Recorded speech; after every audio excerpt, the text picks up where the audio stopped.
Welcome to Volmerville. Welcome to the Keeping It Real Show. Your host of the Keeping It Real Show from Oak Point, Texas, the Tokyo Tex, the Kamikaze Cowboy, the Sukiyaki Jockey, the Man of Trail, Tim Kamara. And your host from San Antonio, Texas. That's me, baby. A horse trainer, an AQHA judge, the producer of the show for Go, frequently asked, how would Jewett do it? The man behind the wheel at Keeping It Real, Brad Jewett. Hey, everybody! Welcome to the Keeping It Real Show, the Monday edition. We got a heck of a show coming at you from Canada, Volmerville, way of Volmerville. There's a lot of Canadians tuning in tonight. Have you noticed that, Tim? Canada's in the house, man. Wow. They're all over the place. I'm sporting all my new Kimes Ranch gear I got. Oh, wow. Nice job. Jeans, new hat. Thank you, Kimes Ranch jeans. Thanks, Kimes Ranch. You got my awesome stuff. Jeans? Yes, I do. Thank you. I will bring them with me next time I get to see you anyway. I'm not sure when that's going to be since I'm not going to Oklahoma City. But look at how much sun I have on my face. This is how much sun. It's been beautiful here. Wow, beautiful. Yeah, it's been awesome. Been working a lot. I got a new horse in training. It's a Gypsy Vanner. Have you ever heard of those? No. What's that? It's like a miniature Clydesdale. Oh, wow. How cool is that? It is really, really cool. Yeah. He is awesome. Anyway, so fun. They do the showmanship with him, the horsemanship, the trail. They do everything with him. And when I got him, I'm like, well, how do you want me to do? He goes, do everything you do with yours. I'm like, okay, well, that's easy enough. Wow. So good-minded. Just really, it's a little 4-year-old. Really, really cool. I can't wait for you to see it. Anyway. We got a big show tonight, Big Daddy. I know. I don't want to keep rambling because we've got two lovely ladies that are in the house with us tonight and that are very close to Tim in proximity at the moment. But we got a huge show. We've got Tiina and Leena Volmer, or Leena and Tiina, whichever way you want to put it. And thanks, Jonathan. 20 inches of snow today here in Pennsylvania. Sorry, making me feel good. Wow. Lost power. Man, you got to be loving life up there. Anyway, let's get rocking and rolling, Tim, unless there's something else that you want to talk about before we bring them in. Oh, well, hopefully all the dogs are locked up. So put them in their little kennels tonight. See what happens. Yeah, because you don't have anybody for backup. Tonight, huh? Nice. All right, let's do it. Leena, Tiina, come on in. Look at them, the shades. Following suit with Timmy there. Hey, got it. Very nice. Okay. Very nice. How you ladies doing tonight? Great. Doing great. Good. Thank you so much for taking time out of your Mondays. That you're not just sitting over there telling Tim, I wish you'd hurry up, Tim, cook dinner. Oh my God. That's so typical, right? Okay. Ladies, get your sunglasses off. Let's do this, man. We got so much stuff. Cover. We got 3 pages of notes here. Let me just say real quickly. I mean, I have to appreciate we worked on this outline for 3 days now, and we've refined it, we've retuned it, and there's different versions of it. But it was very interesting, like when we're comparing how we do it nowadays and from when they were in the 80s and 90s and doing it. Such a contrast. And I think that's part of the show tonight that I really want to expound upon is when these girls were going down the road together as sisters and how they had to do the horse shows, a lot different than what we have nowadays. But I want to relive some of that history and stuff like that. So I'm going to start. Here goes. For sure. Before you get going, I want everybody in Canada that you think that somebody wants to see this show, you see that share button at the bottom of your phone there. If you're watching it on your phone, click share. share it out there so we can get this show out live to as many people, because we love interaction. If this is your first time to ever watch the show, we love interaction. So you can heckle the girls a little bit. You can heckle Tim. Don't heckle me because I don't like it. I'm just kidding. But we like interaction. So please feel free to ask a question or comment as you wish. Go ahead, Tim. One more thing, too, is, if it's snowy out where you guys are living and nothing to do, here's a great night to kick back and listen to our show, right? Yep. The power's off in Jonathanville up there, but he still got his phone. Okay, Leena, let's start this off. Why don't you tell us about your mom and dad? Because I thought the history of their family, how they started, is super interesting. So you want to talk about that? Sure, no problem. Before we get into the horse show thing, that sounds good. My mom and dad actually do have an interesting history. They were both born in a little country called Estonia. They did not know each other at the time. But anyway, this was the 40s, World War II. It was tough times. And my mom's mother, she really feared the Russians. I mean, she really feared that they were going to come overtake the country and they'd be under a communist regime. Her dad felt like everything was just going to blow over and it'd be okay. But my mom's mom was pretty persistent. So she actually took my mom when she was 4 and took one of my mom's youngest sisters. My mom had twin sisters. And she took the 2 of them. She had to leave one home because she couldn't take 3 little kids. They snuck out in the middle of the night. Got on a boat and they sailed across the Baltic Sea into Sweden, and Sweden took refugees at the time. So they started a new life in Sweden. And like I said, my grandmother had to leave one of her daughters back in Estonia. And that daughter actually, what happened was Russians did come, they did invade Estonia, and the country was placed under communist regime. Wow. So that sister had to live through that. So that was kind of interesting. So they were split up for 21 years. Wow. Then when my mom was 18, she got on another boat, a ship this time, but without telling her mother, and sailed across to Canada. And she settled down in Toronto and somehow telegraphed her mom and her little sister, and they ended up coming over too, and they settled in Toronto. Wow. But then my mom wanted that little sister back, even though she really didn't know her. I mean, my mom was 4 and my little sister was 2.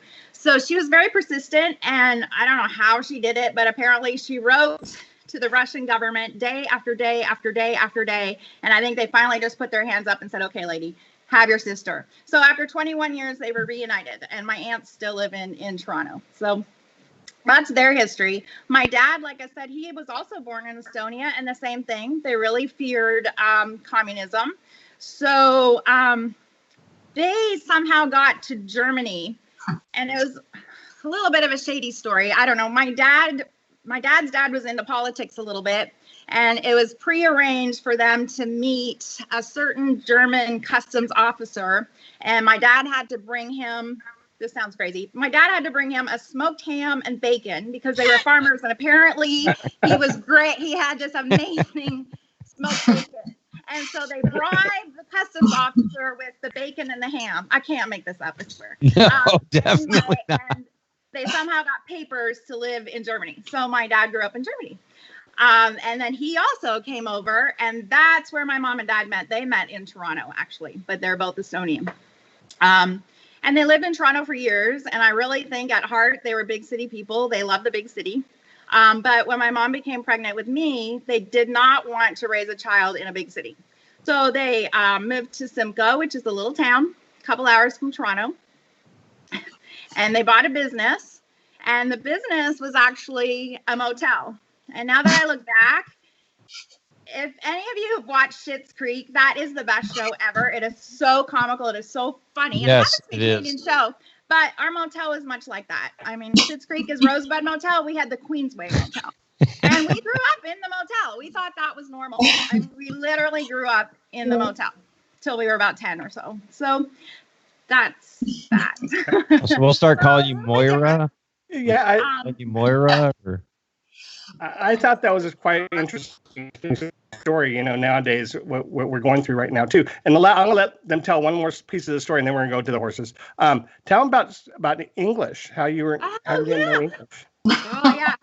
so my Jonathan? parents didn't think to teach me English. It never crossed their mind. I spoke Estonian as a child, and then they sent me to kindergarten, not speaking a word of English. I mean, I knew a little bit because of Sesame Street, and that is it. So I do remember I was horrified. I didn't understand what these people were talking. I did not speak English at all. And I remember the teacher looked at my name and she said, "How do you pronounce that?" And I didn't say a word. And she said, "Leena." And I just kind of said, But that is actually not my name. My name is Leena. But since I was afraid to tell the teacher that, Leena stuck. And most people do call me Leena still today. But my name is Leena. Was it spelled the same? Oh, yeah. But it was Lana. My name is Leena. Yeah. But with 2 E's. Yes. Oh. That's how That's my how sister in Estonian, that's how you it. pronounce That's it. how my parents pronounce it. That's Well, So I'm going to anyway, start but- calling you Lana then. Yeah, well, sure. Yeah. Okay. Let's do the horses. Okay, Tiina, let's start talking about how you guys learned to ride and how you and your sister did your thing. Okay, it actually was Leena who started it. She was the horse crazy girl. She was the one that loved the horses. I was a lot younger. I could really care less.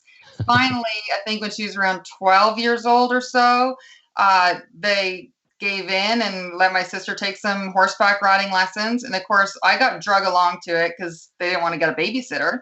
And it was an old barn. They had a bunch of barn cats. And like I said, I really could care less about anything to do with the horses. So I kind of chased the cats, pulled their tails. I was like torturing the poor cats. So the guy at the barn gave me this pony to ride to keep me entertained because I was bothering his cats. And this pony, I don't know who rode it or who did anything with it, but I would get on it on one side of the door of the barn and I'd turn it around. We would run to the other side of the barn and we'd run through all the manure piles. Like that's where they dumped all their manure. We just run right through there because the pony didn't care. He just wanted me off. So we would do that while Leena had her lesson for like an hour and a half. So Peanuts was the pony. And we just ran from door to door and ran through the manure. And I loved it. I thought that was the best thing ever. And then finally, I guess the pony finally gave up. Peanuts gave up and let me take him elsewhere so I could ride him around. And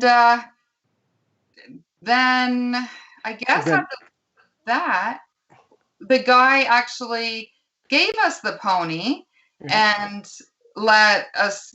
gave him to us. But the deal was we could never sell him. But if there was somebody else, once we outgrew him or didn't need him anymore, we could give him to somebody else who needed a pony, like another little boy or little girl. So that was a deal. So we kept him. I kind of outgrew him pretty quick, but I still showed him. And we started going to horse shows with this little pony.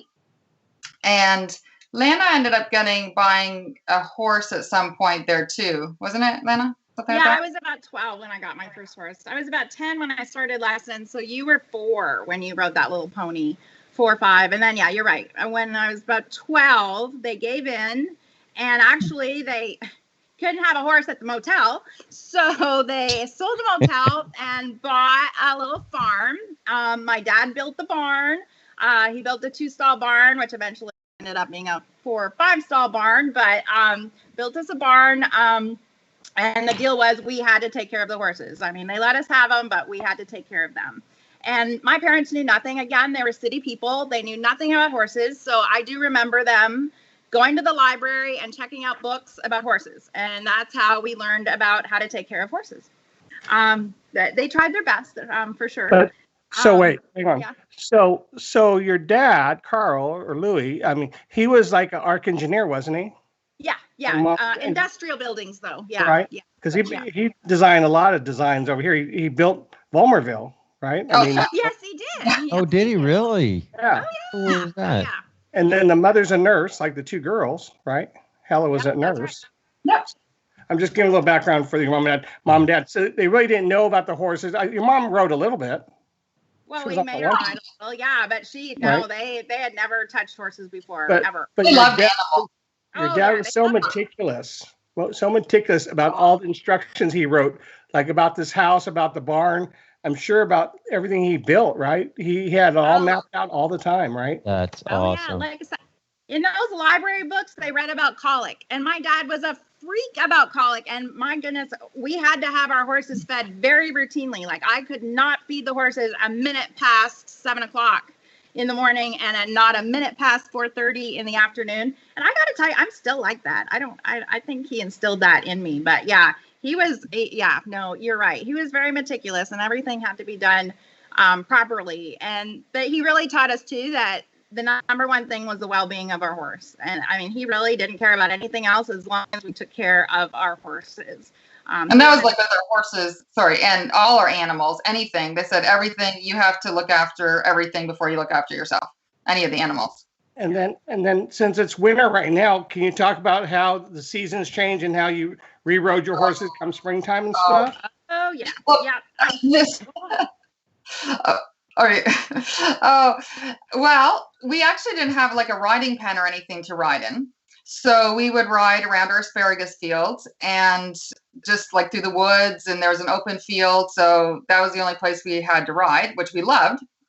And it was great. And then in the wintertime, it was so much snow that we'd actually pull the shoes off the horses and they'd kind of sit in the stalls. We'd turn them out, but we couldn't ride them because it's kind of dangerous because they'd slip and fall and that kind of stuff.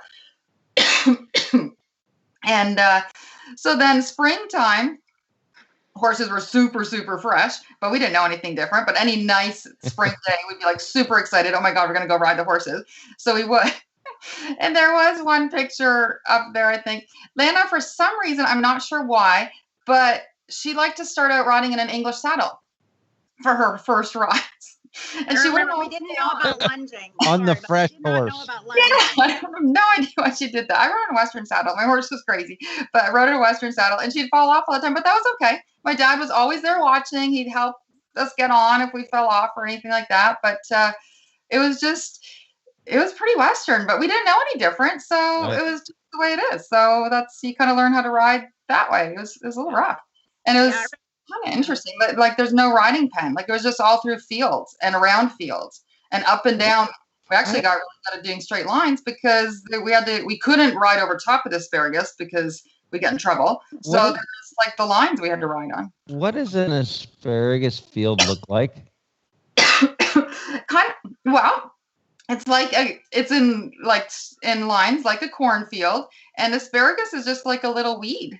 So that's what I would imagine. That's why I was just trying to picture it in my head. I've never ever heard of anybody that's farmed asparagus. They're big ferns. They look like big ferns. Oh, really? Grow out. You just harvest them for like 5 to 6 weeks in the spring, and then you let them grow out into these big ferns.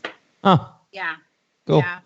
So I'm going to keep going here because I think I love this part of the story here too. Is because we're going to talk about them starting to show at the saddle clubs and stuff. And my background is from our Central Valley Saddle Club that my dad founded back in the 60s. And it was a lot like what you guys did. I mean, you guys did Paints, Appaloosas and stuff like that. You guys want to talk about the saddle clubs that you guys went to and stuff? Oh, sure. It was a gradual process. I remember we'd start off with one saddle club show once a month on Sundays. And then we built that up to 2 Sundays a month and then 3 Sundays a month. And we just kept building and building. But it was rough. I mean, it was great times. But in Canada, they didn't have great show facilities like we're used to now. I mean, you just hauled in, you tied your horse to the trailer, and you showed. In some places, we had to haul our own water because there wasn't even water for the horses. So It was kind of neat. But I do remember, and I mean, we roughed it for sure. I remember we went to a show. This was huge for us to like drive 2.5, 3 hours. And Dad took us to a show. And so we thought, well, it's so far, we better go the afternoon before. And we did. And we tied our horses to the trailer. And then there was no way my dad was leaving the horses. So he proceeded to get out a lawn chair for me, a lawn chair for Tiina. We had a little 2-horse trailer. He put one lawn chair in one horse slot and the other lawn chair in the other horse slot, gave us a blanket, and that's where we slept. And he slept in the truck. I mean, it did not even dawn on him that we should get a hotel room. What a good dad. I'm sorry. I think that's a great dad. That's how we did it. Yeah. And to this point, Tina and I don't stay in hotel rooms. We love to be on the showground, not in the back of the trailer. I mean, You've upgraded. Yeah, we had a lot of really good times. I mean, really, those were the best days for sure. Those club shows, I can't say enough great things about those. Those are great experiences. We fell off a lot. I mean, we were really bad at first. I mean, really bad. Oh, you have to tell your story about your hat. Talk about your hat. That's hilarious. Okay, well, the first horse I had, and again, Mom and Dad knew nothing. They bought me this wild horse named Shane, and I mean, he would just get in the arena, throw his head up, and I mean, run as fast as he could. But I was determined to make him behave, but I felt like I had to focus, and I felt like I couldn't focus with the hat on. So I would go in the arena, and the very first thing I would do was toss my Western hat off. And then I felt like I could focus, and my horse would be better. And it would make my mom so mad. And then she bought me hats that would tie up, and she would try and do all these fancy knots, so I couldn't get them off. But I always got my hat off. I mean, when I rode that horse, for some reason, I made the connection that he was bad because I was wearing a cowboy hat. So you didn't have Kendall's hat. No. Kendall's right. Yeah. And I have to mention it because he's one of our great sponsors. So thank you, Brooke, for a lot for supporting the show. But we try to get in those little plugs as we can. Brad, you listen to this story. So, Tina, can you talk about the one person who's very competitive at those saddle clubs? You got what? I know that person's name that keeps coming up. Come on, bring it up. Who? When we went to a show. It's part of the script. We've talked about this lots of. Hold on, I got to look at the script. I'm listening. He doesn't get it. I don't get it. Yeah, now Carter. Whose name did you hear all the time? Tina, come on. Oh my God! Oh, this was the most hilarious thing. Oh, I'm so sorry. Yeah, this is when we had an Appaloosa. So we went to, I guess it must have been a fair, and they had the app shows and they had paint shows going on at the same time. And we were showing an app at the time, and you'd hear over the loudspeaker how everyone did. And I always heard this name, Robin Frid. And you'd hear it like continuously. Now, it was with the paints. We did the apps, but it was with the paints, but you'd still hear it. So it always looked like, who the heck's this Robin Frid? Like, oh my God, like whoever this is. Actually, when I heard Robin, I thought it was a girl's name at first. But sorry, Robin. And I kind of looked around and it got my attention, and I looked and I found who this Robin was. And I loved his horse because it was like a solid paint. So it looked like a quarter horse. And I really like the quarter horse stuff. So I was like absolutely fascinated with this horse. And for some reason, I just remember hearing the name Robin Frid. And now he is currently our horse trainer. That's awesome. What a cool story. Yeah. What a jerk, though, for winning all those classes. Come on, man. And then why don't you girls talk about your first horse trainer? I thought that was really interesting. Oh, Jim Muir? Yeah. Okay. Do you want me to talk on that? Yeah, you go for it. Okay. Oh, Jim Muir. He was great. He actually did the paints as well, but we had an app, and we'd always go for lessons, kind of like what we do now. We didn't necessarily keep the horses in training, but he got a great foundation on us that he would always tell us that the horses never make mistakes. It's always us who makes the mistakes, and the horse is always right, and you're not. So whatever's going on, it's something that you're doing that the horse is reacting to. So, never get mad at your horse because it's not the horse, it's you. And that kind of instilled into us. And then in the winter, he really taught us to ride because we would play these games. It was in the winter in an indoor arena because, of course, it was in Canada and it was freezing cold. And there'd be like about maybe 5-10 of us or so. And we would play dodgeball with the horses. It was crazy. You would get this ball and you'd either catch it and then throw it at someone else. And like, of course, the horses are going crazy. You're going crazy. You fall off. You don't fall off. And you also have a stick too, because you don't get off to get the ball. So if you get up to the ball, you try and hit it and then try and hit the other person. It's so not right. But you definitely learned how to ride. Horses got super broke. It was like, yeah. I couldn't imagine doing that with any of our horses now. I would probably be in the hospital. There's no way. But it was so much fun. You didn't know any different, and it was so productive. That sounds like a lot of fun. Like Bradford. Doesn't it sound kind of like Rawhide and stuff like that? Yeah. Where kids were having fun back in the day. For sure. You know, we were just riding to have fun and not just to do trail or something. You know, like kids being kids on horses. I mean, that's what I really enjoyed. I mean, even doing the games. Okay, I mean, these girls, they jumped, they ran poles, they did the stump race, they did all these different events back in the day. But that made them good riders for later on, I think. Yeah. I think the people who helped us too, they didn't teach us to show, they taught us how to ride, which Yes. was great. Which that's a whole nother show. But I mean, that's what I see when I watch you two ride. You know, you know how to get one through it, but you also know how to, when it's ready and right, you know how to show it. And you know, that's just what so many kids these days are missing, is just ride through. The gypsy horse I was on today, Hannah was on her reiner, and you know, she was kind of running fast and stopping and turning and stuff like that. And this thing had never seen anything like it. And it didn't want to really be in the arena. It wasn't being bad. It just like, it went left when I said go straight, and went right when I said go left, and all that kind of stuff. So it just reminds me of that whole, just ride. If dodgeball's coming at you and that thing's wanting to get out of town, Right. find a way to be able to stay on, right? And then when you get these things broke, you will definitely be sitting in the middle of these things. Well, like you hear these girls falling off, getting some crazy horses. Yep. I mean, that's been their MO for all their lives, actually, getting the challenging type of horses to ride. But they've learned to become great horsewomen as amateurs and selects, and because of that. Yeah, right? Absolutely. And hopefully we have more. They don't be the only ones, but I mean, there's a lot of good girls and stuff and boys out there that are learning to ride. So y'all are horse trainers' dreams. Right. Okay, so let's go to our. You want to go to our Carter horses here? Maybe I should ask Robin that. Yeah, I don't know. Yeah. You guys want to talk about Joker? I'll start there. Sure. You want to talk about Joker?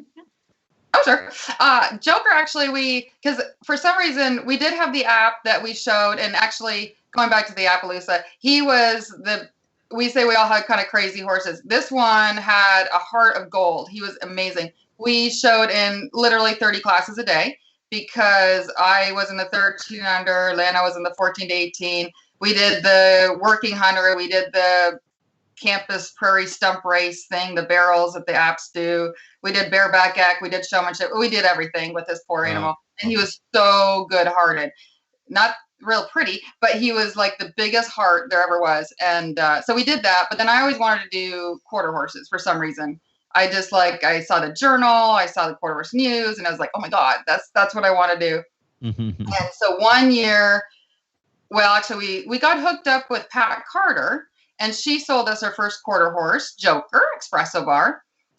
He was really good. So we took lessons with her. And then one year, Leena showed the apps and I showed the quarter horses just kind of more locally. But their parents were like, there's no way we can do two breeds. Like, you guys got to figure this out. So that's how we kind of got into the quarter horses and sold the app and got hooked up with Pat.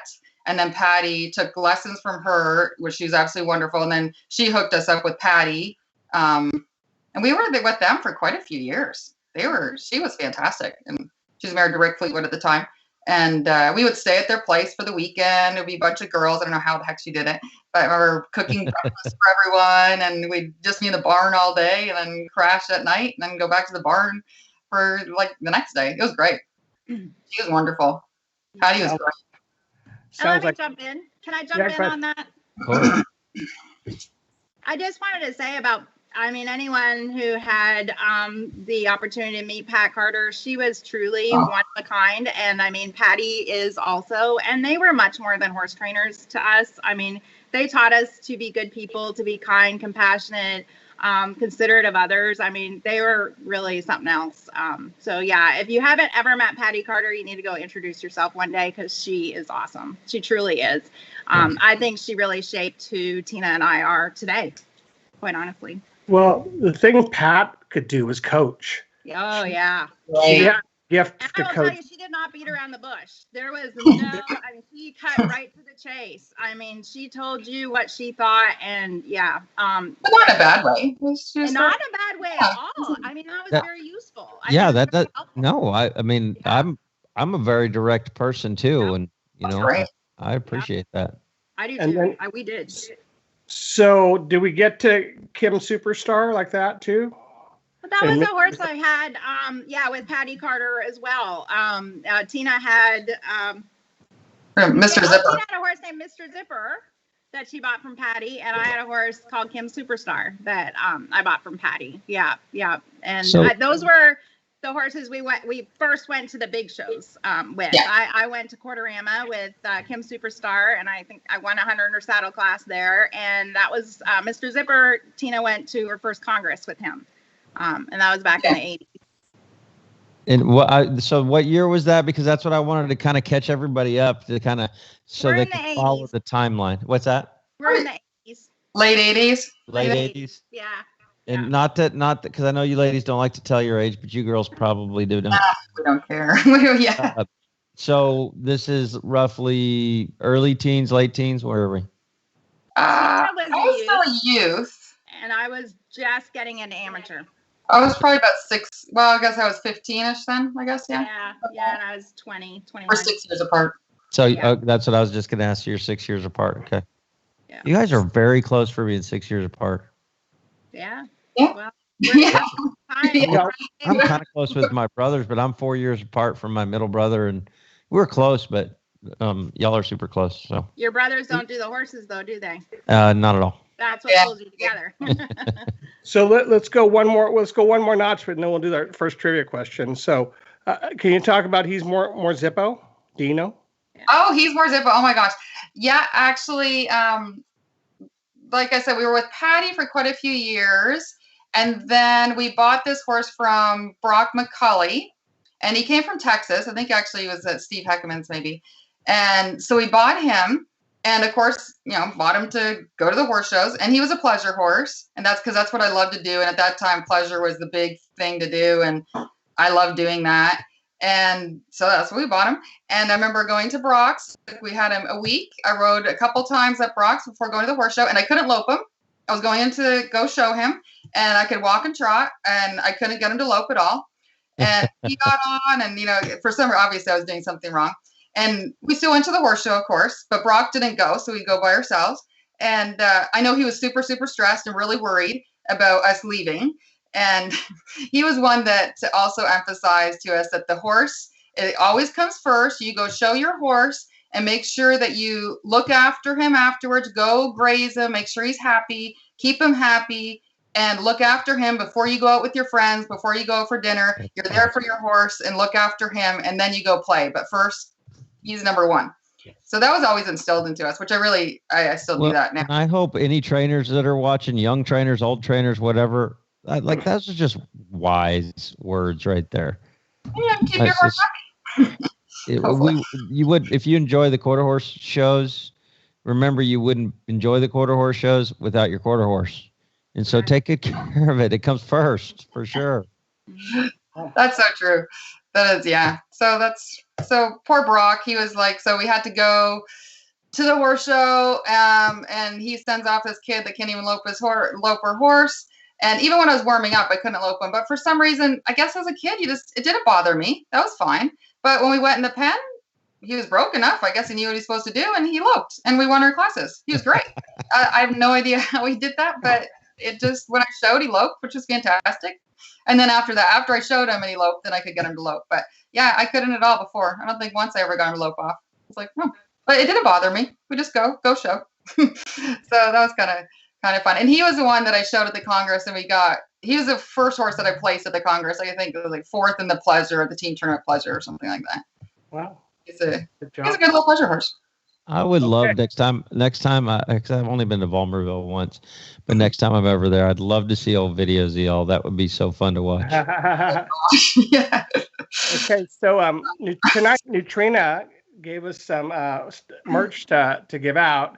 I had a picture of it, but Connie, you have a picture of it. Well, speaking of Neutrina feeds are specially developed to provide the right blend of nutrition and energy for your horse at every age and activity level. Whether you are wanting pre or probiotics for gut support, amino acids, or muscle development, support and recovery, or just a balanced nutrition profile, Nutrina is your choice. We at Nutrina know what's inside counts. From the inside of the bag to the inside of your horse. And if you Bongino. need any information, contact Shelly, 775-881-8810. So Shelly gave us Shelly some thought. prizes tonight, and Sweet. Mr. Bongino, you sound great right there. So Thanks. Lena's going to give us our first little trivia question tonight, and we'll start there, Leena. Nice. Look at that swag. That's awesome. All right. So we haven't talked about this part of our lives yet when my parents just turned us loose and let us go show wherever we wanted to. But so my trivia question is going to be when Tiina and I first started showing in the States, but we still lived in Canada, what do you think our favorite horse show was to go to in the South? Not the Congress. Right. Did everybody get that? What was their favorite horse show to come to in the South? First one to answer gets that swag from Nutrina. And it's the first one that we see on our screen, by the way. Just as a disclaimer. Should we go to a commercial waiting, or is that good or bad? If Kona's ready, I hate to put that on Kona short term like that, but yeah, if we're ready, we could play. We could play Nutrina's commercial. How about that? Yeah. While we're watching all of these come in, I'm seeing answers come in. Kona, if you want to just roll the commercial, and we'll come back with the winner. We're just about ready to get underway. Our next exhibitor is at the gate. They're trying to prove that they belong here. They really have their eyes set on that podium, but this pair just hasn't been consistent. Championship titles are elusive. This is a difficult field. It all comes down to this. Here we go. When years of work come to seconds of action, give yourself every edge. Get rebound technology for faster muscle recovery with ProForce from Nutrina. Welcome back, and we have a winner. Can you throw it up, Kona? There it is. Leslie Watson, you are correct. The sponsor of the Keeping It Real show, it was the Dixie Nationals that these girls wanted to come to in down to the States and show at the Dixie Nationals. And there was a picture somewhere. I don't know if we have that picture. Why don't you girls just talk about the Dixie National back in the day and now too, yes. How you guys showed there, and then we'll start with Fritz after that. Well, sure. I mean, the Dixie, yeah. You want to go, Tiina? No, it's okay. Go. Okay, all right. Well, I mean, the Dixie Nationals really at one time, that was the show to go to. It was absolutely huge. Yes. It was amazing. And like I said, we hauled down from Canada, but at the time we were both in school. So I remember we could take a couple days off school. We'd haul there, we'd show, but we would have to hightail it back to be back in school that Monday morning. And we would just make it. Like we would pull in about 7:30, 7:45 on Monday morning, coming back from the Dixies, and we'd make it to school the next day, or that day, not the next day, that day. I mean, that's kind of how we showed. We went. But the Dixies was an awesome show. They had a sale, and it was just really different back then. And I think, I mean, for some reason that show kind of died off, but my understanding is they're trying to build that show up again. Yeah. And I really hope they do, because it's a cool show for sure. It really is. That was a really neat one. Well, you got didn't we win or not we, but didn't you guys win a saddle from there a while back ago? Yeah. Actually, yeah, Potter. Yeah, it is complicated. He won a saddle at Dixie. Yeah. Wow. I remember because I was 1 point behind her. A few years ago, that's awesome. And she did the trail, which she doesn't do trail. She did the trail so she could win the all around, and all of a sudden that horse did trail. I mean, it was out of nowhere. I was actually way ahead, and then when she did trail, yeah, she kicked my butt because she. I'm very competitive. Tim, were you and Tiina dating at the time? Yeah. I think so. Yeah, because we have Potter. Yep.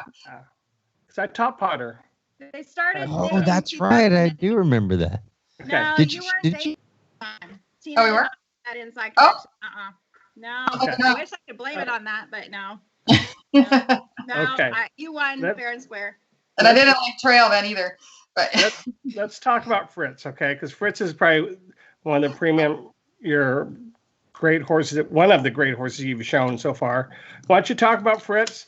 Tell them how you guys used to do the youth around the nation and what you guys won and stuff like that. Fritz was probably, his name was Chosen to Impress, and he was probably our first, that's like famous horse, but he was the one that let us show more on a national level, like everywhere. And it just happened to be that Lana's ex-husband, Todd, he was, I think, at a horse show maybe in Michigan, and he saw this horse lope in the pasture, and he went up to this lady, knocked on her door, and said, "Do you want to sell this horse?" And it just happened to be, I guess it never hurts to ask, that she was pregnant, had some kids running around. She really didn't want to sell them, but it was good timing that she was like, "Okay, I guess I need to." And so she did. Kids running around. I'm sorry, that got me. Yeah. And he was in pretty rough shape. He like had fungus everywhere. He was really skinny. His one hip bone stuck out really bad. Like he wasn't definitely not in show shape, and little had thrush. His feet hadn't been done. Like he was pretty rough, but he could lope really good. He's just he could lope really good. I figured loping like that in that kind of condition with his feet and stuff like that, hopefully he would get better. So, and he wasn't that expensive. So we bought him, and I was bound and determined to do something with him. And he really was a great horse. And he got the name Fritz because no one thought he would do anything. No one thought he would make anything. And it was a friend of mine, Janelle Webb, at the horse shows. I don't know if she shows anymore, but I remember asking her, "So what do you think of him? Like, what do you think I should name him?" She goes, "Well, he's kind of like a soldier. He's not that pretty. And no offense to anyone, but she said, he kind of reminds me of a German soldier. Call him Fritz." So Fritz was his name. So that's what it was, because I didn't know what to call him. So he got the name Fritz for being kind of ugly and soldier-like. Poor guy. And I remember the first horse show that I showed him at, I actually fell off in the lineup. Not his fault at all. I was riding English, and I was scared to ride him English. I'd finished the class. We were in the lineup, and he just stepped sideways from another horse. Not bad or anything like that, but I wasn't prepared, and I fell off. And I popped right back up, and I know I had dirt on my hat and stuff, and I don't think anyone ever noticed. And I told my mom and sister when I left the pen, I'm like, "Oh my God, did you see I just fell off?" They're like, "What?" I'm like, "Yeah, see my hat? I fell off." And they were like, "Oh my God, what's wrong with you?" Like, how can you fall off in the lineup? You don't even move. But yeah, things like that always happen. And we ended up in 93 hauling for the youth all around. And we won that, and that's where we won the scholarship. Yeah. So that's your last year in youth, right? It was my last year in youth. And yeah. And you won the nation, huh? Yeah. Yeah, we won the nation, and no one could believe it. And actually, I remember it was at Summerama, a big show in Canada, and Mike Carter being the judge, and he actually asked if he could buy them. And I'm like, "No, I'm actually hauling for a national title."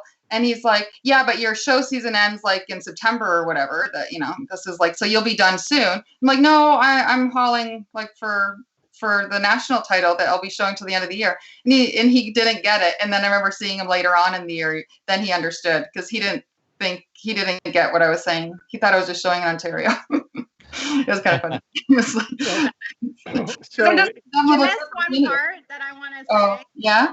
I guess, this is just kind of how cool he was, but it also shows how different he was back then.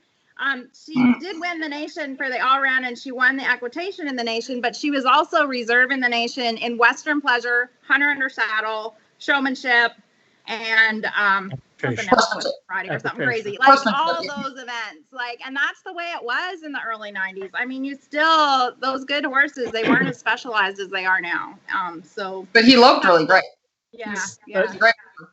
How about this, Bradford? Like, I don't feel like they have a horse trainer at this time. And it's these two sisters running up and down America and Canada chasing points, right? And then we're going to go into it next about how you picked your shows and how you got away from Canada to do all this.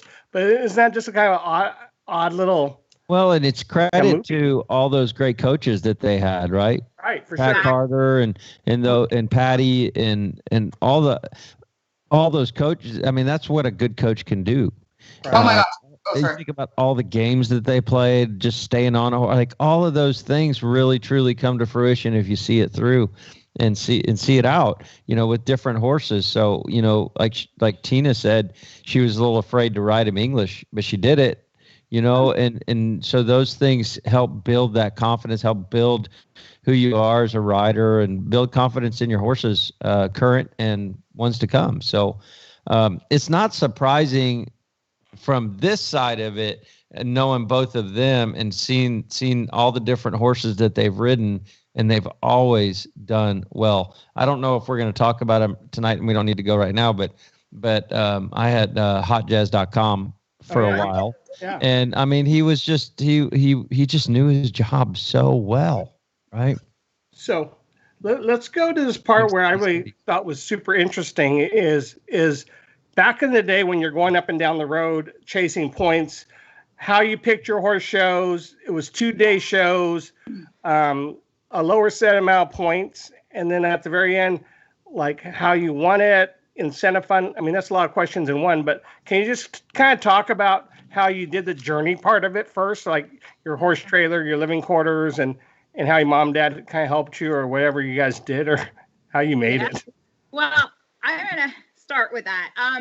They decided, I mean, Tiina definitely had a lot of talent. She had a good horse. So we kind of made the plan right in the beginning of the year that she would haul for a national title. And they put me in charge. So I was not allowed to have a horse, but I was the one that was supposed to be the driver and, take care of everything. And Tina's job was to show. I mean, but Tiina took very good care of her horse. That wasn't hard. And we would so we hit the road. We really did just hit the road for 93. But you got to remember, there was no cell phones. There was no GPS, nothing like that. So we had paper maps. I mean, we had piles and piles of maps. And really one person would drive and the other person would have to navigate. And we had no idea how long it would take us to get to shows. But we made it. And if you ever needed anything, you couldn't just pick up your cell phone and call. You had to go to a truck stop, and most truck stops had a row of what are those called? Payphones, yeah. And we would have to use the payphone. And we would just pray that whoever we were calling was home. And even back then, there wasn't even answering machines. You couldn't even leave a message. So it was very different. But we didn't know any different. So we all survived, and it was okay. But I do remember near the end of the year, we kind of ran out of money. I was in charge of the money, and mid-December we were in Mississippi, and we were plumb out of money. The credit card that my parents gave us was maxed out, and I will never forget. I'm the one that's supposed to be in charge, and I will never forget. I was literally like looking between the seats of the truck and under the seats of the truck looking for spare change because we had nothing. And Tiina and I got in a big fight over whether or not we could have a hamburger or a hot dog at the concession stand. Wow. Because I couldn't do I didn't feel like we could do the hamburger because we couldn't afford it. Whatever we were getting, we were splitting. So, that really taught me to budget. I will never run out of money again because it was an awful feeling. It really was. And at that time too, again, you call mom and dad. There's no way I was going to admit that I ran out of money. But even then they would, when you made a call to Canada, you couldn't just dial the number. You had to go through the operator and you had to make a collect call, and they had to accept the charges. And there were times where I could hear my mom. Can I interrupt real quick? Yeah. Okay. One of the reasons we run out of money too, maybe not the best choices that we make. We were at a horse show. We didn't have a dog with us. We ended up buying a dog at a horse show. Go figure. Oh yeah. We called him Lotto because we said we won him in a lottery. Like we would never confess that we bought this dog. So his name was Lotto. Your mom and dad are looking down right now, shaking their heads, aren't they? Yeah, I told them, and I had such a good story. I told them we were in a show in Ohio, and it was for the Youth Association. There was a raffle, and we entered the raffle, and we won the dog, and we called it Lotto for lottery. And yeah, they bought the story. I can't believe they bought that. Ended up being my mom's dog, but yeah. Yeah, and my mom loves dogs, so it was all good. But so that's why we ran out of money too. But anyway, I'll get you guys back on track.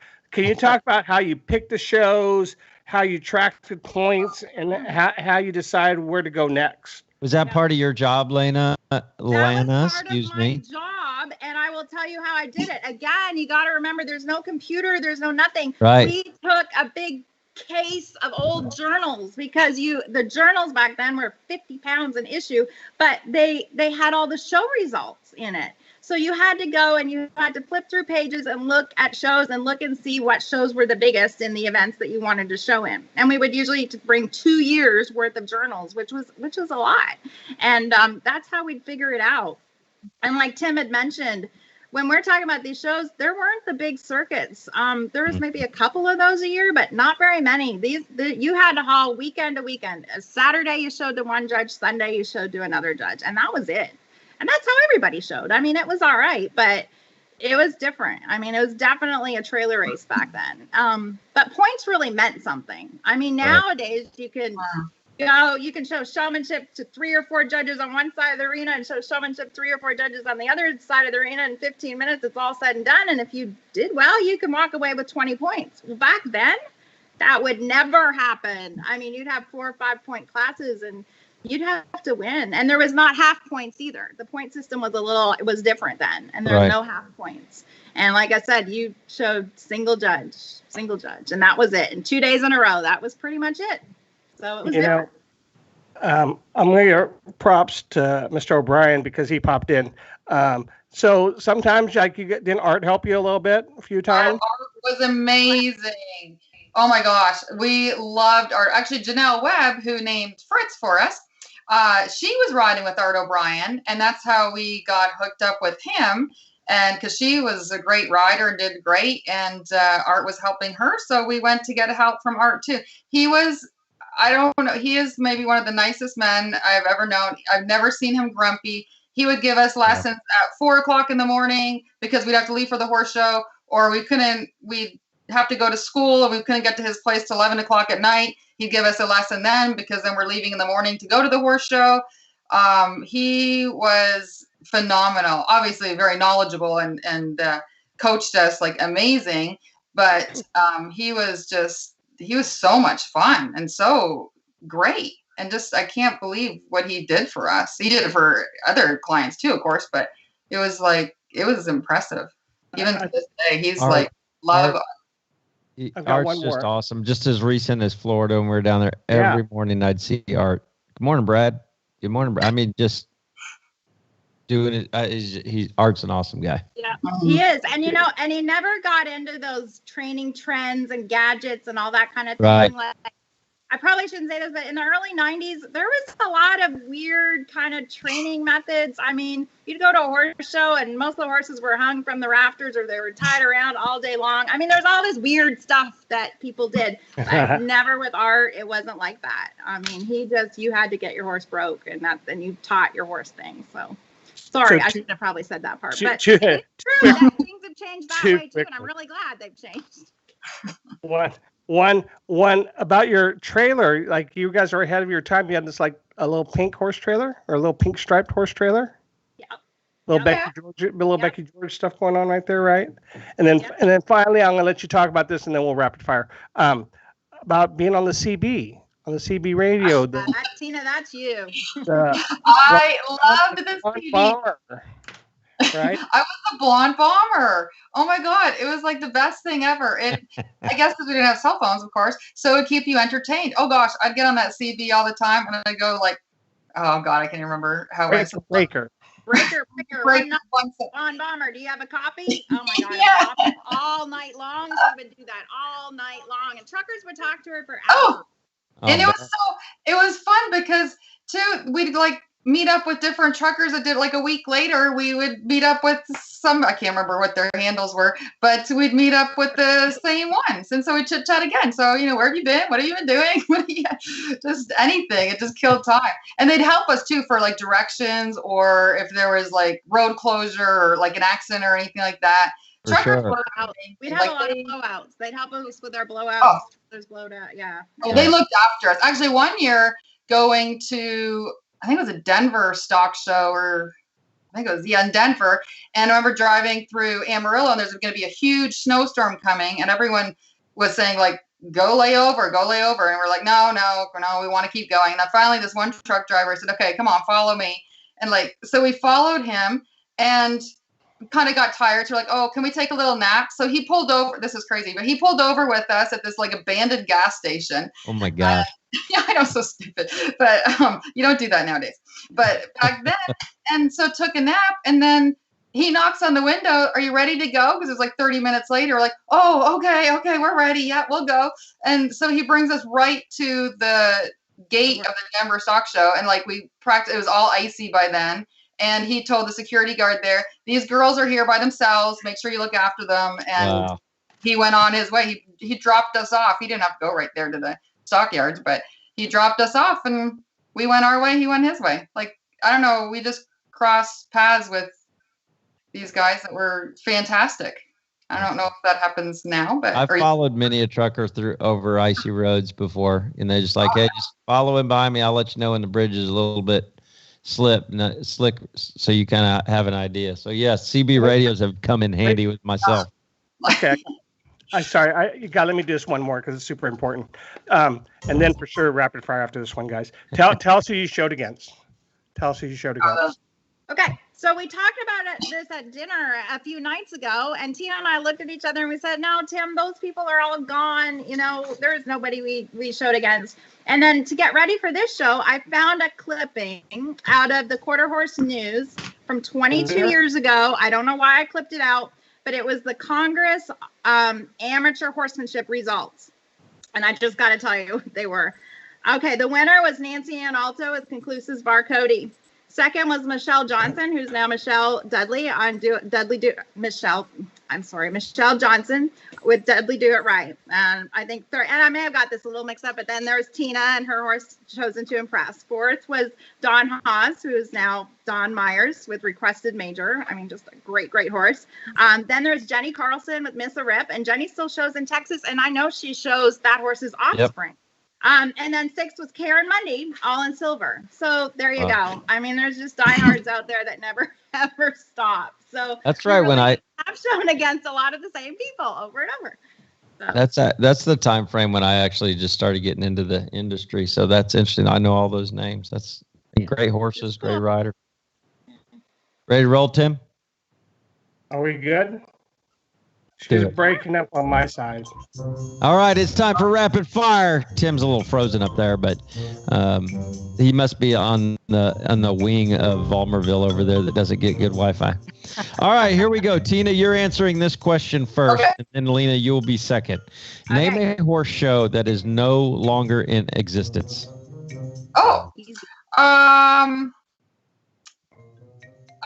Canada, anywhere. I got it. No, look, two or three. You what? I've got two or three. I'll give you an answer. Okay. I don't know. Okay, name two of them, Leena. Go for it. Texas Classic. That was one of our favorites. Yep. And Quarterama. Quarterama. Good job. Good job. Okay, Leena, you go first on this one, even though you kind of went first on that one. Name a show you have watched on Netflix. Gosh, well, we already talked about that. Schitt's Creek. I knew you were just... If you have not watched it, it is the best. It's hilarious. No show better. Yeah, it's hilarious. Okay, Tiina. Well, I kind of watched more action, vampire kind of thing. So True Blood, I think, is the last one I watched. Might have been. All right. Yeah, I like that. Tiina, you're first again. Name something you have in common with your mother. We're both stubborn and demanding. All right. Leena? I don't know. We're both frugal after I learned how to budget. Nice. Okay, Leena, you're first this time. What is your favorite flower? You cut out, I'm sorry. Aww. Your favorite flower. What is your favorite flower? Oh, sunflower. Hands down. Love sunflowers. Tiina? I would say tulips. I wonder if Tim wrote this rapid fire question so he would know what flower to get you for something. I don't know. That's a good one. Now you have it, Tim. Okay, Leena, you're first on this question. What is your favorite dessert? Tim's tiramisu. Nice. Tim gets a check mark there. Tiina? Mine would be Tim's creme brulee. That rocks. Tim, you are quite the dessert cook. Nice. Tiina, which European country and city do you like to visit? When we went to, well, actually, I must say, okay, there's a few of them. I really did enjoy when we went to Estonia, to Dublin, because it had like all the Estonian history, and then it was just so old that with all the cobblestone streets and just the history of it was fascinating. So that was I really enjoyed that. Plus our Nice. family history too. So Nice. kind of a one that I like myself. Leena? I really like London because I'm really into the royal family and all that stuff. So when I was in London, I mean, I loved it. Loved it. I would love to go back. Nice. And Tiina, because I did Leena first under 2 questions in a row. So you're first on this one. Okay. What is your favorite breed of dog? Don't say dachshund. Don't say dachshund.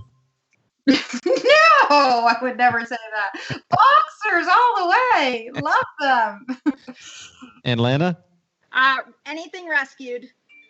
Anything rescued. All right. And Leena, what name a famous rock band from the 1970s or 80s? Ooh, well, we went to a concert it was a few years ago. Kiss. One of my favorites. Oh my God. Yes. Yeah. Nice. You bet. Tiina? Rolling Stones. Stones. That's fun too. The Stones. Good group. And Tiina, name your favorite type of soup. Oh, chicken and rice. Yeah, chicken and rice. I'm simple. Actually, when I was little, all I wanted to eat was chicken noodle, but now I've moved over to chicken and Oh, rice. you've upgraded. All right, Leena. Baked potato soup from Charleston's. Oh, isn't that the best? Oh It my is the gosh. best. I love it.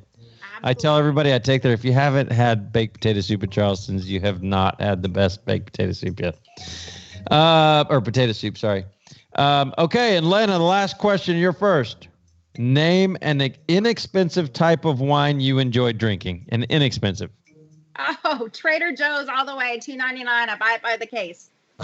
Nice. Sorry, I don't drink it by the case, but I buy it by the case. And Tiina.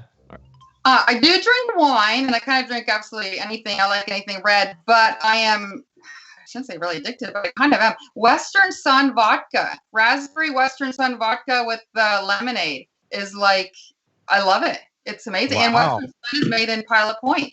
So I think that's super cool. That is actually a nice little addition there for sure. No, it's not wine. Congratulations, you have made it through the rapid fire round. I see Tim is hanging out behind Tiina there. Did your screen go blank over there, Tim? Oh, are you hearing me? Yeah. Oh, Someone okay. come with Tiina over here for a minute. There you go. Okay. Okay. Do you have your notes? Yeah, I do. All right, we're getting rocking back into it. We're going to a little bit more current times here, which I would say is probably around For the year, early 1999. 2000s. So why don't you guys talk about Zeus and Maggie a little bit? That was the late 90s. Yeah, Yep. that was the late 90s. Go You wanna ahead. talk Okay, about late Zeus a little bit, 90s Tina? then. Here we go. Leena, talk about Yeah. Fuck 'em all. Oh yeah, that was a buckskin horse I had. I just absolutely loved her. And we showed in a bunch of events, and I went to the buckskin world. I did win a few buckskin world champions. But that same year, Tiina, with her horse Zeus, that was her first world championship win. That was in '99 with Zeus in the showmanship. So that was a good year. '99 was, yeah, very memorable for both of us. Very fun. Anything else you want to add about Zeus, Tiina? Well, he was a tough horse. He was great in showmanship, and I think did we haul him for something? Because Did he break your leg? I think he has one. Oh, you broke your leg. We were going to, but Yeah. then he reared up and fell on you, and you broke your leg. But but it was totally my fault. I remember being at the Tulsa holiday circuit because it was over the 4th of July, and dummy me, I don't do smart things. He didn't ride real well, so I'm gonna ride him at night. I ride him at night during fireworks. Okay, not the smartest decision at all. And he flipped over and I broke my ankle. And at that time, I didn't have any insurance down here. So my mom shipped me on an airplane, and my dad picked me up in Detroit and brought me across the border so I could get my ankle fixed. Oh my God. That's kind of the way we roll. So, these are some great stories. I mean, the sidebars to these topics, Tim, are awesome. Yeah, I know. I love it. So are either of those horses around? Do you know where they're at right now? Do you have them retired? I mean, what? I know Maggie died. Pretty sure Zeus had to have died too, because I was 90. Yeah, they'd be pretty old. I mean, they'd be in their 30s. So okay, I think they're gone. So you want? Go ahead, Tim. So you want to talk about Stuart, Ralph, or Frog?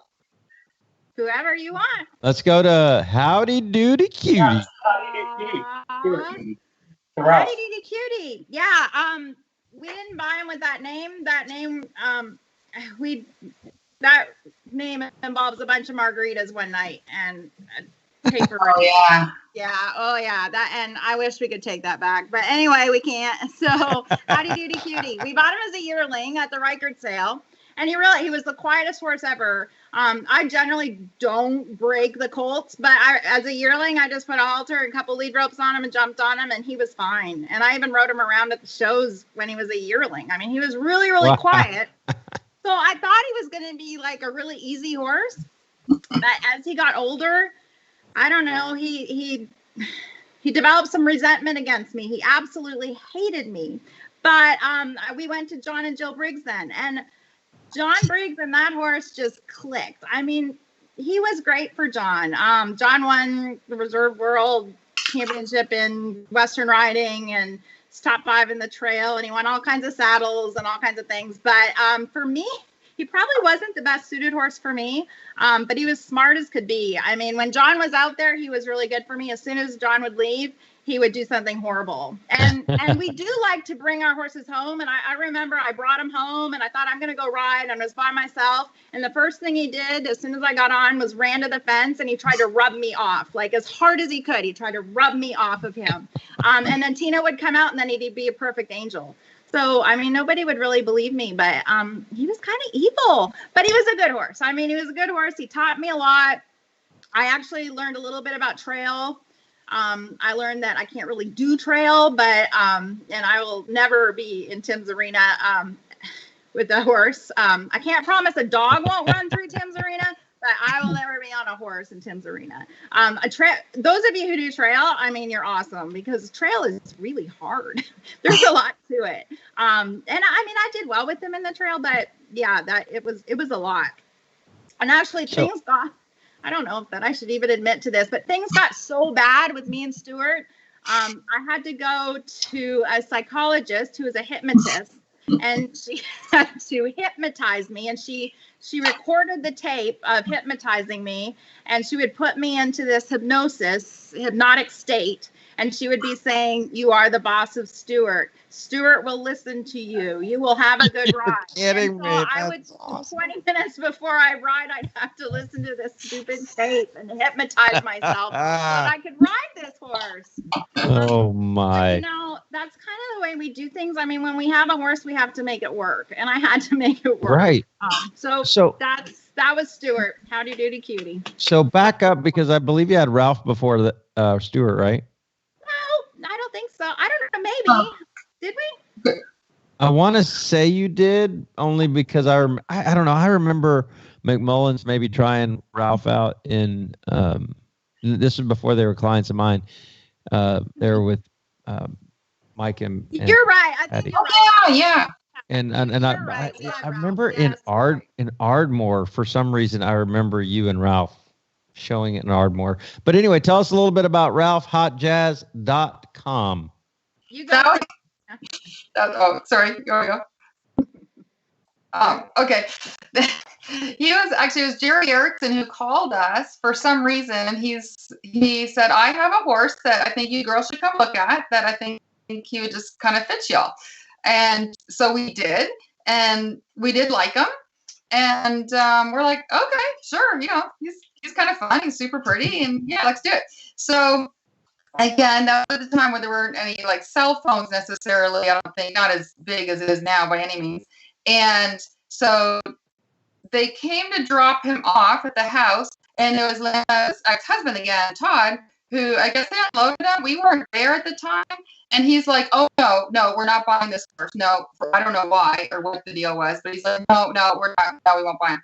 But then Leena and I came home just in time, I believe, and we're like, "Oh no, we're buying him." So I don't know if we did or we made Todd run after him and drive after him and say, "No, we're buying this horse." We ran after him. We drove after him as fast as we could. And Oh my gosh.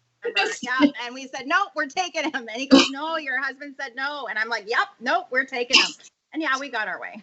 So I'm learning that there's like a story with every horse that you buy. Yes. It's just there's some drama with it. It's kind of fun drama though. It's not bad drama. It's fun drama. It's like a movie. It's what?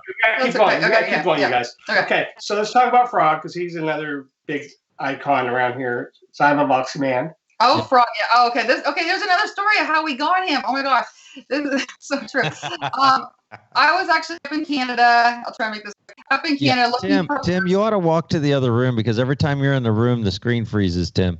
So I was up in Canada showing another horse, and I always like to have a backup horse in case one horse gets lame or you sell it or something happens. So I always like to have one backed up. So I didn't have one at the time. I was looking for a yearling because that's the only one kind of that we can really afford. I wanted a decent horse, get a yearling, and happened to find one up in Canada on kind of by Quebec and Ontario, just on the border. So it was all French in that area.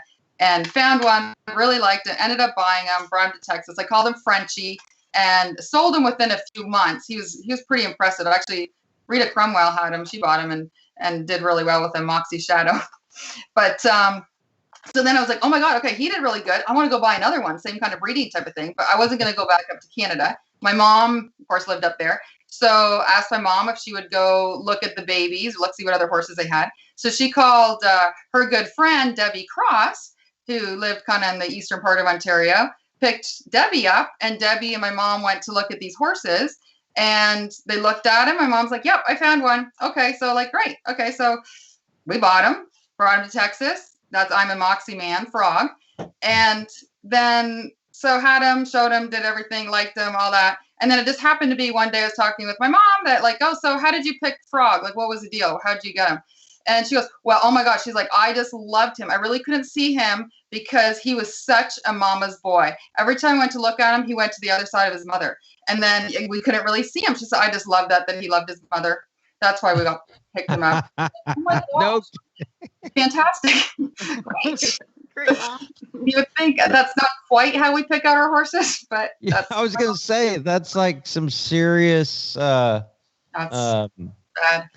Like, I mean, there's so many babies that move really good, right? Yeah. And so you kind of got to go with something like that, right? Hey, she liked it because he was a mama's boy. She loved that. You love your mother, you gotta be good, right? I don't know. Well, that's what I would. Well, exactly. That's exactly what I would think. You know, I think it's actually kind of big. Not to get sidetracked on that, but I think it's big when you're watching how the mothers are with the babies, how the babies respond to their mother's correction is very much. You know, if that baby turns around and tries to kick its mother, you probably don't want to ride that one or buy that one. That's true. That is very true. Yeah, it's true. It's true because when you're going to be on it in another year and a half or whatever, guess what he's going to be doing to your foot? Your hand saying, "No thanks, don't want any part of that." Tim, keep going, Tim. The screen's good. Jump in, Tim. I said Frog's the one that wins the truck in the 2 horse trailers, right? That was for it. No, actually, Chosen to Impress. He's the one who won. He won a scholarship, so I got to come to Texas because of the scholarship, and then he also won the truck. Frog, he won 2 horse trailers for the reserve all-around amateur. And then he was also, I guess we won the Congress and the versatility and I think maybe reserve at the World Show. Something we did well. And then maybe right here we talk a little bit about that you won a new truck, right? Was it 30,000 like that? Yeah. That was with Fritz at that time. Yeah. And then you win a 2-horse trailer twice, right? Yes, and one we kept, and then that was the other thing. That's how we kind of kept on the road. I sold the other one so then I could make money to go to more horse shows. And then back then too, with the incentive fund, I would take my incentive fund check and put it aside because I didn't really have a job. So that would be my horse show money. So if I got a check for 10, 15,000 at that time, that would just pay for my horse shows. Hey, and that's something that we were talking about before the show that we wanted to touch on that we didn't, was the incentive fund money. And what did you figure that each point was worth? Because I think you said you got like a $15,000 check one year, maybe multiple years. I don't know. Talk a little bit about your incentive fund monies that you girls have won. Yeah, I want to say there's probably about $50 to $60. It ranged every year, I guess, depending on how much there was. And that's just, we would go for points, and then kind of we'd figure out the horse show how much a horse show would cost. So how many points do you need to get to break even? And then if you break even, fantastic. And then if you got some extra points, that would be kind of making money at the horse show. So right. And then obviously it would go into, you'd get it at the end of the year, and then it would be like a nice little cycle that you just put it back into the horse industry, go put it back into the horse shows. And that's what kept us going. I don't know if I would, like, of course, as a youth, my parents paid for everything, but then as an amateur, they wanted to cut me off. And that's how I paid for it. It was either saddles that I won that I sold, the trailer that I sold, the incentive fund money. That's how we got to keep going in the road. How about Frog 2, real quick? You leased him to a few people too, right? Oh, bless his heart, Frog. Yeah, I showed Frog for close to 10 years, so I needed to check. Was it that long? Yes, it's like a decade. But he was still good. So, and he's loves attention. So we leased him to, oh gosh, I think there was like 5 or 6 people. There was Paige Wacker, she leased him. Stephanie Wilsey, she rode at High Point. They leased him. Tom Klopp, he leased him for a little bit. I didn't realize that. Leslie. Yeah, Leslie Reynolds, a good friend of ours. She leased him too. And then Sweden. Oh, and then, oh my gosh, he even showed at the Select World.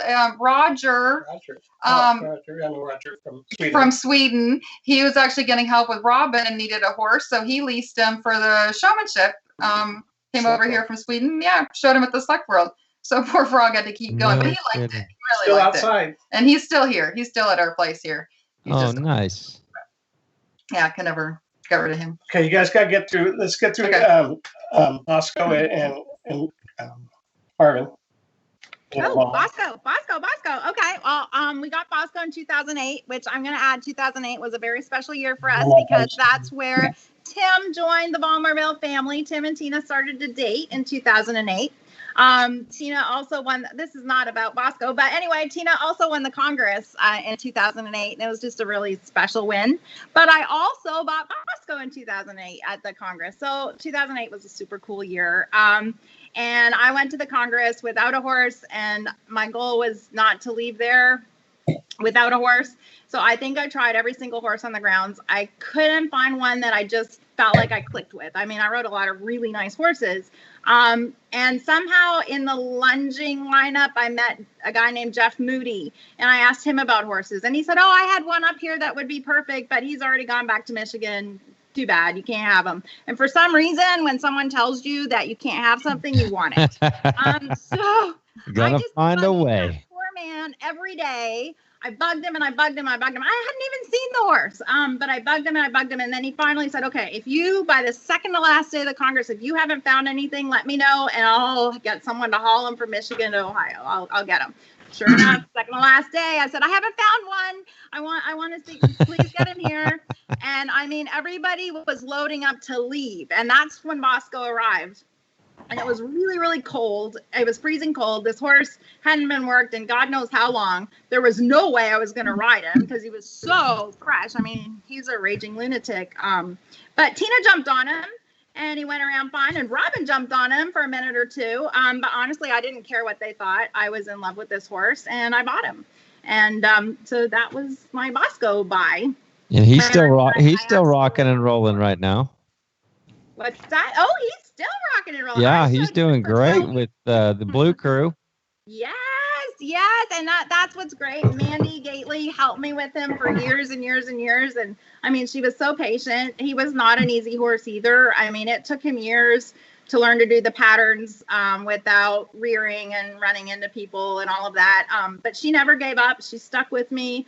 And she's been awesome. And it's kind of funny. She ended up with him at the end. And a really great gal named Callan Braden shows him now. But yeah, she does a great job. So, girls. Can you guys hear me? Yep. Yeah. Oh, I love it. I got a picture back. So didn't you win the showmanship the first year you're a select? Oh, yeah. Yeah, in 2019 at the Select World, we won the showmanship that year, and we won the amateur level 2 showmanship, I think, a couple years prior to that at the amateur world. Yeah. Did you talk about Jenny helping you a little bit? Oh my gosh, Jenny. I will tell you, my whole life I showed in showmanship, but I never felt like I belonged. I really didn't. I didn't feel like I had the right body type. I felt like my posture was awful. I couldn't run, and I really couldn't run. I mean, it was awful. But Jenny Jordan got a hold of me, and she never gave up. And we just drilled and drilled, and she worked with me, and she built on what I had, which wasn't much. But she never gave up, and she motivated me so much. And now showmanship's my favorite class, and I love it. And I work on it every day. Even though I can't work with my horse right now because something's happened to him, I still work on showmanship without my horse. I mean, it's just something I like to do. Wow. And then, there you go for all you showmanshippers that have a hard time finding your why. There you go.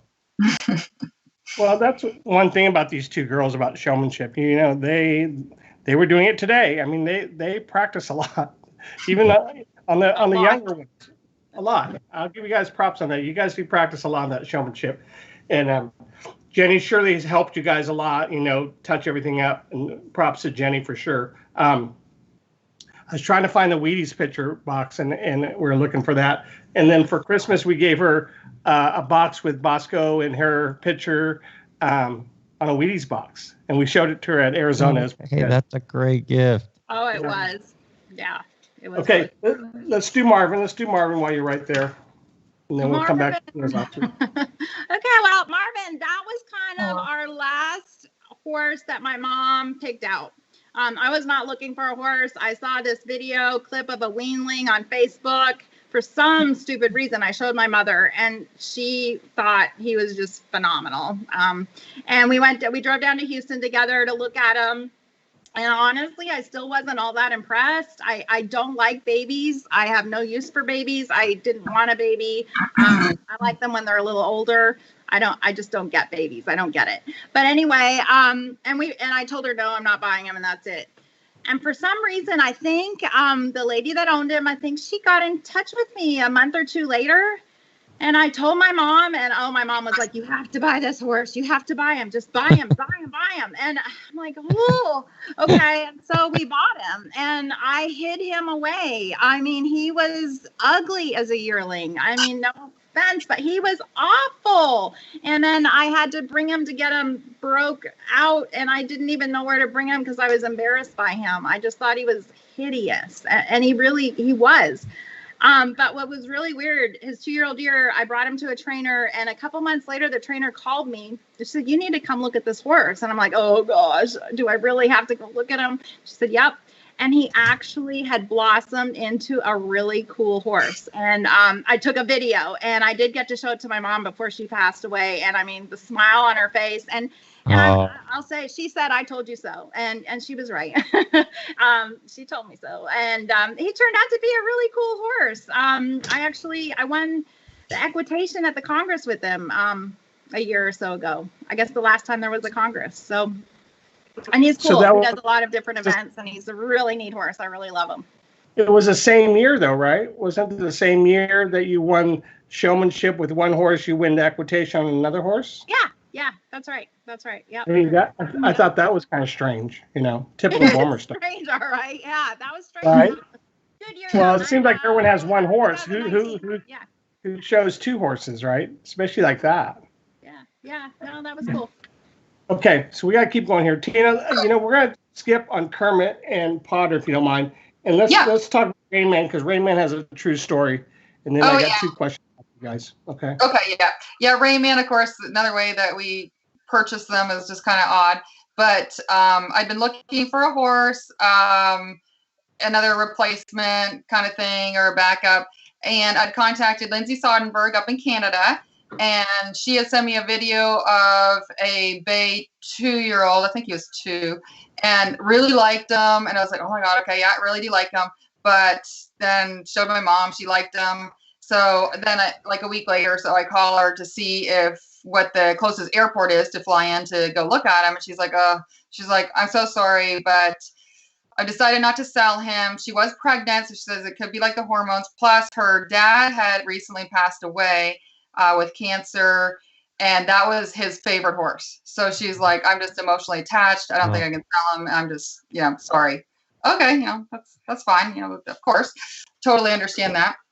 So a few months had passed. We've been looking at horses, and we were actually in Kentucky, I think, or Tennessee, somewhere, looking at some other babies. Didn't find anything I liked. There's nothing there. So I thought, well, what the heck? We're driving. We'll call Lindsay, say, hey, are you interested in selling that one again? And she actually said, yes, okay, that she had talked to some people, and they said that we would really take good care of him and not just, he could still be a pet kind of thing, and hopefully we could do well with him if we could. And so she was willing to part with him. And so I was at the Congress the year that he got delivered, and my sister was home, and I was super excited because I'm like, couldn't wait to see him. And so I call her and ask how he is, and she goes, well, she's like, he is very friendly. He put his head in my lap, and I just hugged him for a long time, and I had to push him away because he wouldn't leave me. I'm like, oh, okay. That's all she had to say about him. I was like, oh, okay. So that was it. But then when I came home, now I understood why she said that. He was super, super sweet, but I don't know if he lost weight on the trailer ride, and he was going through a growth spurt, and I'm sure he just left their farm in Canada, had a huge trip to come down here, and it was kind of hard on him. So he wasn't all that pretty. His movement did not look the same as it did on the video. It was like, wow. He actually had his head straight up in the air. I had to lead him with a chain, and I kept looking at his confirmation that his neck does not come out from his wither straight up. It really comes out nicely, but he didn't hold it very nice. And there wasn't really one positive thing I could think of.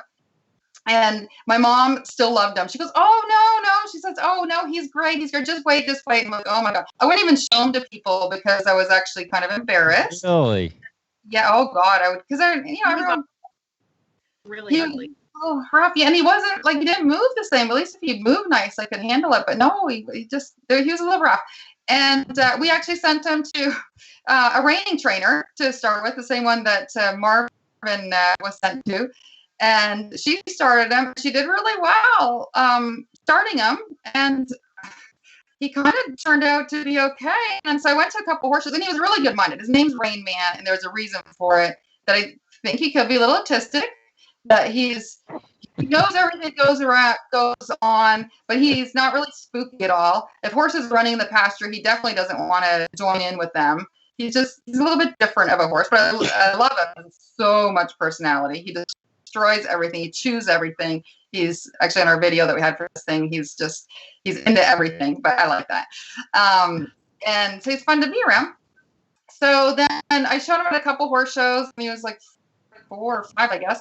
And he did okay. And I thought, well, go to the Congress, why not? And I happened to enter the non-pro maturity hunt seat because I wanted to go into a class. It was kind of a practice class that I wanted to go into before my amateur classes, because he'd never been in the Celeste. He'd never really gone to that many horse shows. So I wanted to see how he'd react to everything. And he was actually really good. And we ended up winning it, which was totally shocking. Totally had no expectations for that at all. Super shocked.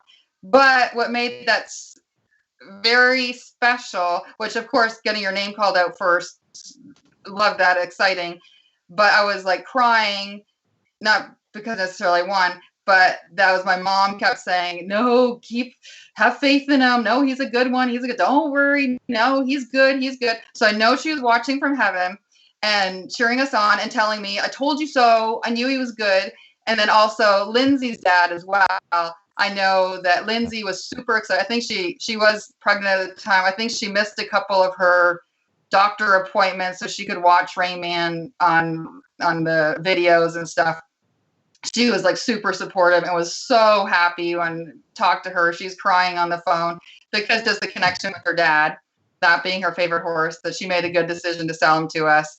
My mom being like, yeah, I told you so. He's a good horse. So that made it super, super special. So in the lineup, I remember crying in the lineup just because of my mom and her dad, for sure. And it's fun to win, but it was just the whole background of it was so special. I'll never, ever forget that. Was that your first Congress championship? No, I'd won the versatility and showmanship and stuff before with some other horses. Okay. For some reason, I thought I remembered that being your first Congress championship. Somebody had told me that, but no, I think I won the maturity with another horse, with Frog, actually. I think we won the maturity, the non-pro maturity with him too. But it was a long time ago before that.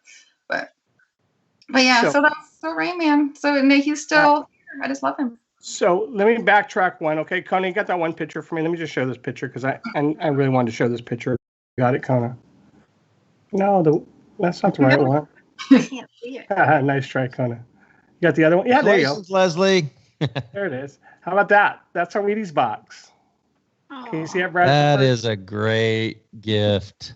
We put on our little tray thing that, like, you know, the toolbox thing, and then we let Leena see it, and then at first she didn't get it, and then she looked at it and she figured out what it was.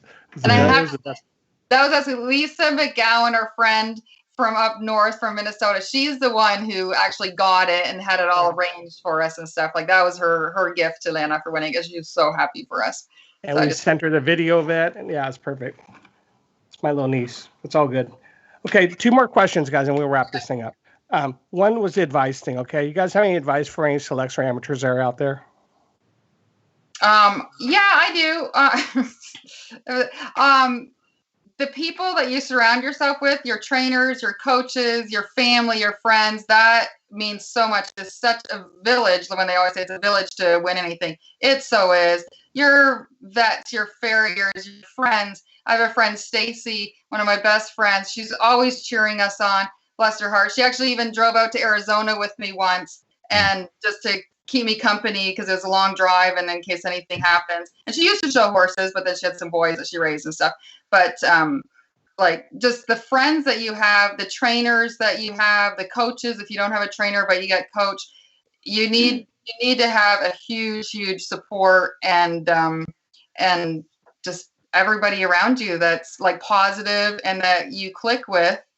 And I think that's kind of my advice. And you should always have fun. If you're not having fun, don't do it. If it's I think if it's not fun anymore, find something else to do or take a break.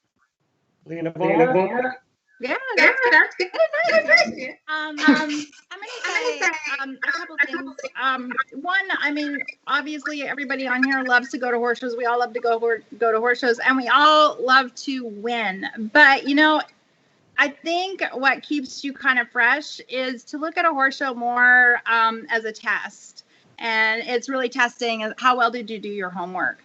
And it doesn't necessarily have to be about winning. You know, just set your goals before you, let's say, do a pattern class. Your goal is you're going to have a good turnaround and lope off nicely because you've had trouble with that. Make that your goal. And if you did that well, then you know what, in a way you won. You know, it's a pass. You passed. And you know, and then if you fail, it's no big deal. You just go back to your trainer, go back home, whatever, and work on it. You know, and I think that's really important. Because I've had a lot of times where, you know, I may have won I may have actually won first place, but I felt like it was a fail because what I had worked on really didn't work out. But that's okay. I mean, I just go home and work on it some more. So I think that's just kind of an attitude to have that keeps you kind of going and keeps you motivated. And I think I don't know whether to say this or not, but I'm going to address selects specifically.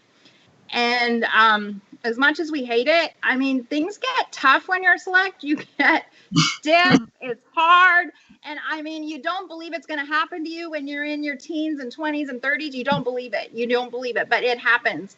And you know what? We expect our horses to be athletes. And I mean, I think we have to expect the same of ourselves. it's really, really important to get yourself in some sort of an exercise program. And I don't mean starve yourself or anything like that. Like, my God, I love sugar and I love white flour. Anything with those in it, I eat it. So,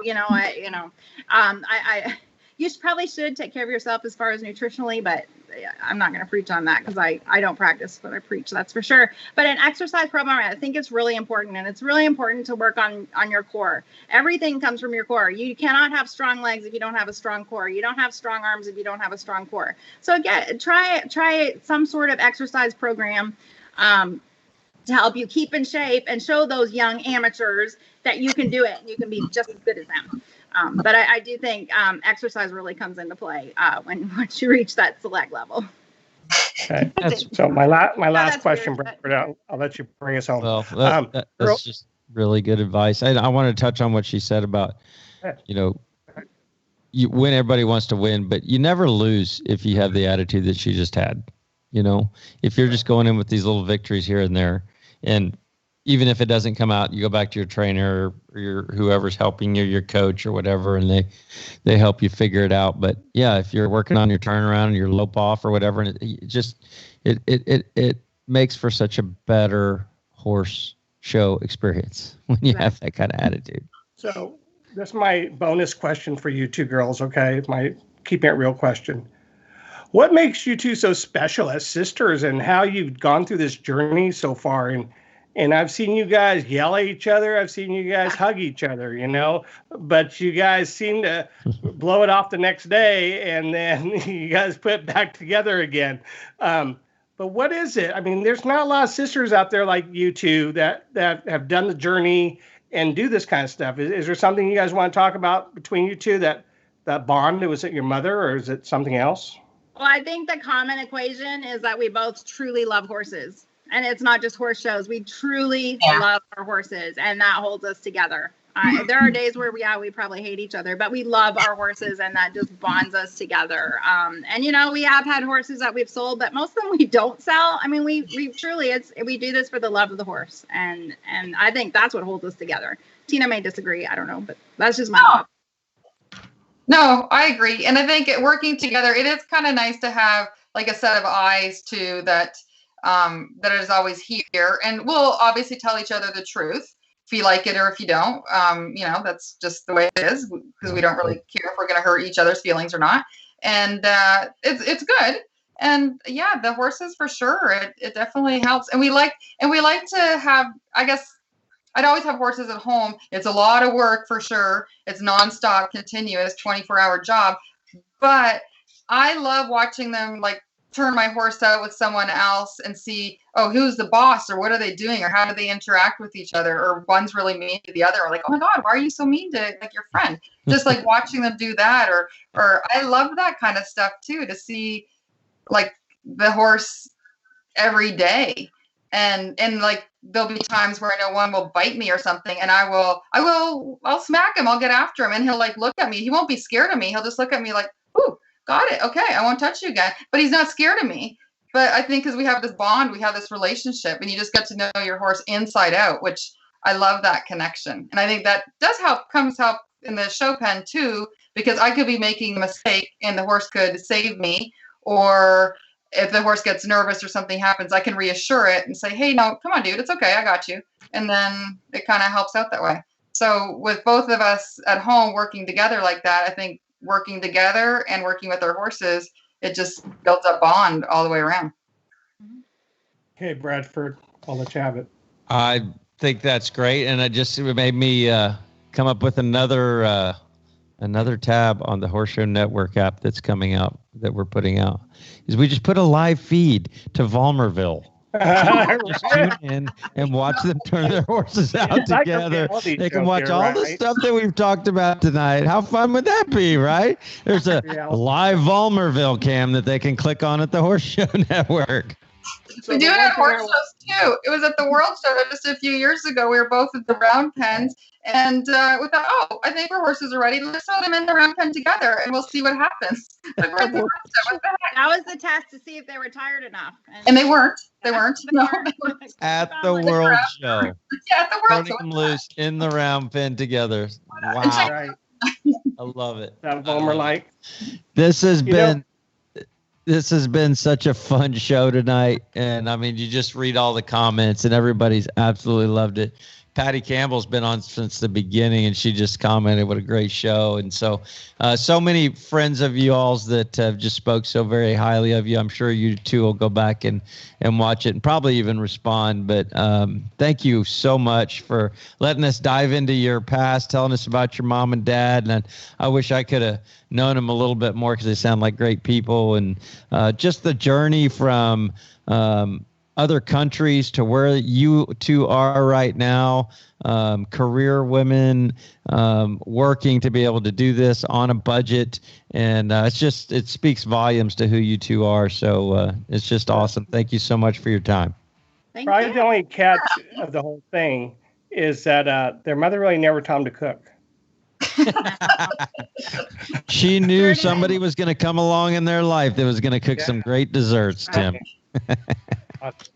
Girls, thank you so much. Great job. Thank you.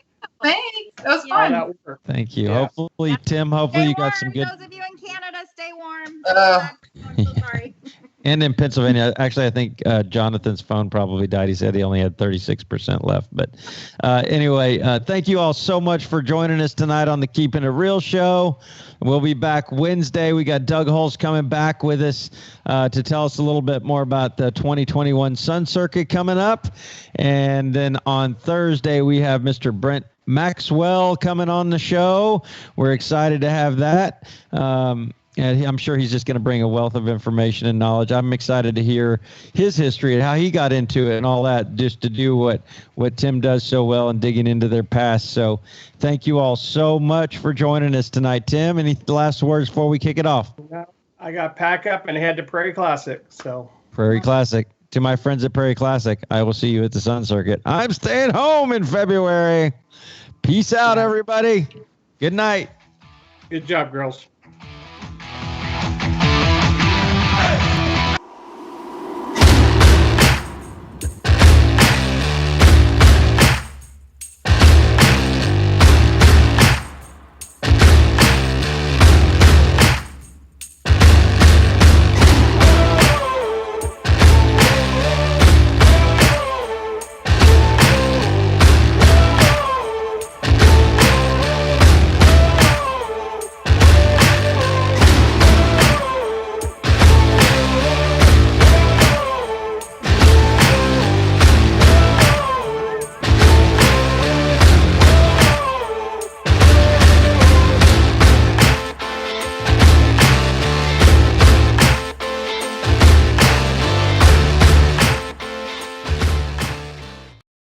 If you're looking for a smarter way to ship, look to Unishippers.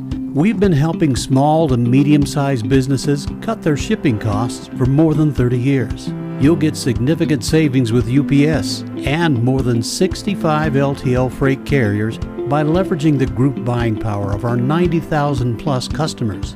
Unishippers is a one-stop shop for reliable shipping, significant savings, exceptional personal service, and easy online logistics management. Let Unishippers deliver for you. Call Mark and his team today.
Here at Rod Patrick, we take the fit process very, very seriously because we know the importance in your performance on how you're fit. So come in, let's give you the opportunity. Tell me what you're experiencing. Tell me what your challenges are. And I know together, we're going to find the right answer and you're going to be happier than you've ever been with your boots. Come see me. And thank you.